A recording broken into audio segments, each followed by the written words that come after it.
Hello friends, welcome to our channel इतिहास हमारी नज़र से। दोस्तों, इस चैनल पर आप देखेंगे इतिहास और धर्म से जुड़ी कुछ कहानियाँ और उन कहानियों से जुड़ी हुई कुछ रोचक जानकारी। ऐसे ही आज की हमारी वीडियो का विषय है कलयुग में फिर जन्मे थे पांडव। जानिए किसने कहाँ जन्म लिया था।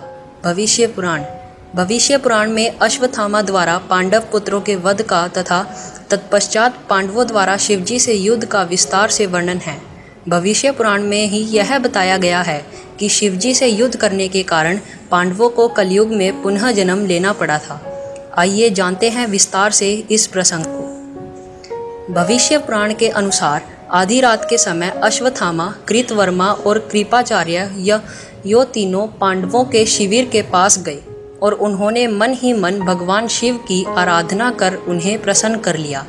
इस पर भगवान शिव ने उन्हें पांडवों के शिविर में प्रवेश करने की आज्ञा दे दी, जिसके बाद अश्वत्थामा में पांडवों के शिविर में घुसकर शिवजी से प्राप्त तलवार से पांडवों को सभी पुत्रों का वध कर दिया और वहां से चले गए।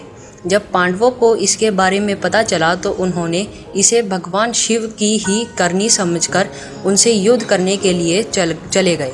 जैसे ही पांडव शिवजी से युद्ध करने के लिए उनके सामने पहुँचे, उनके सभी अस्त्र शस्त्र शिवजी के में समा गए और शिवजी बोले, तुम सभी श्री कृष्ण के उपासक को, इसलिए इस जन्म में तुम्हें इस अपराध का फल नहीं मिलेगा, लेकिन इसका फल तुम्हें कलयुग में फिर से जन्म लेकर भोगना पड़ेगा। भगवान शिव की यह बात सुनकर सभी पांडव दुखी हो गए और इसके विषय में बात करने के लिए श्री कृष्ण के पास पहुँच गए। तब श्री कृष्ण ने उन्हें बताया कि कौन सा पांडव कलयुग में कहाँ और किसके घर जन्म लेगा। भविष्य पुराण के अनुसार कलयुग में युधिष्ठिर वत्सराज नाम के राजा के पुत्र बने और कलयुग में उनका नाम था मलखान। कलयुग में भीम वीरण के नाम से जन्म थे और वे वनरस नाम के राज्य के राजा बने। कलयुग में अर्जुन का जन्म परिलोक नाम के राजा के यहाँ हुआ और उनका नाम था ब्रह्मानंद। कलयुग में नकुल का जन्म कान्यकुब्ज के राजा रत्नभानु हुआ, उनका नाम था लक्षण।